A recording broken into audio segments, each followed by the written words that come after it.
নমস্কাৰ। মই এতিয়া কোৰ্টত যাবলৈ ওলাইছোঁ। মানে আজি বহুত দিন হৈ গ'ল। মানে 1 তাৰিখে আমি অভিযোগ দি আহিছিলোঁ DC ছাৰক, আমাৰ মণ্ডলে কাম কৰি দিয়া নাই কাৰণে। কিন্তু আজিলৈকে আমি একো খবৰ পোৱা নাই। সেইটো কাৰণে এতিয়া আজি খবৰ ল'বলৈ কাৰণে কোৰ্টত গৈ আছোঁ। আৰু এতিয়া আজি তাত গ'লে কি হয় নাজানো, আৰু কি হ'ব আহি পিনে ক'ম আপোনালোকক। কোৰ্টত আজিও ঘূৰাই পঠাইছে। 1 তাৰিখে দিছিলোঁ, 1 তাৰিখে দিয়াৰ তাৰপিছত আজি আহিছোঁ খবৰ ল'বলৈ কাৰণে। কৈছে বোলে এতিয়া নহ'ব বুলি ক'লে, ইলেকশ্যনৰ কাম চলি আছে বুলি ক'লে।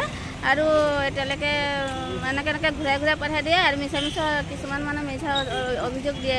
আমি ৰেকৰ্ডিং কৰোঁ, ভিডিঅ' কৰোঁ, চব মিছা কথা এইবোৰ।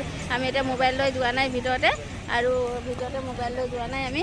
আৰু কিন্তু মিছা অভিযোগ দিছে আৰু আমাক মিছা অভিযোগ দিছে। আৰু এনেকৈ হৈ আছে আমাৰ লগত, বহুত দুৰ্নীতি হৈ আছে আমাৰ লগতে। ইমানেই দুৰ্নীতি হৈ আছে নহয়, আমি ঘূৰি আমি দুখীয়া দৰিদ্ৰ সীমা মানুহৰ কাৰণে আমাক পাত্তাই নিদিয়ে। ইয়াত আহিলেও পাত্তা নিদিয়ে। এতিয়া DC ছাৰৰ লগ কৰিব পৰা নাই। এতিয়া আৰু কেতিয়া DC ছাৰৰ লগ কৰিব পাৰিমতো নাজানো। আৰু এনেকৈ হৈ আছে আমাৰ লগতে। এনেকৈ আমি 1 তাৰিখে দিছিলোঁ অভিযোগ। 1 তাৰিখে দিয়াৰ পাছতো আমাৰ এতিয়ালৈকে কৈছে বোলে বাৰে মণ্ডল অফিচতে পঠাই থাকে। আৰু মণ্ডল অফিচতে গ'লে আকৌ মণ্ডলে আমাক ঘূৰাই পঠাই দিয়ে।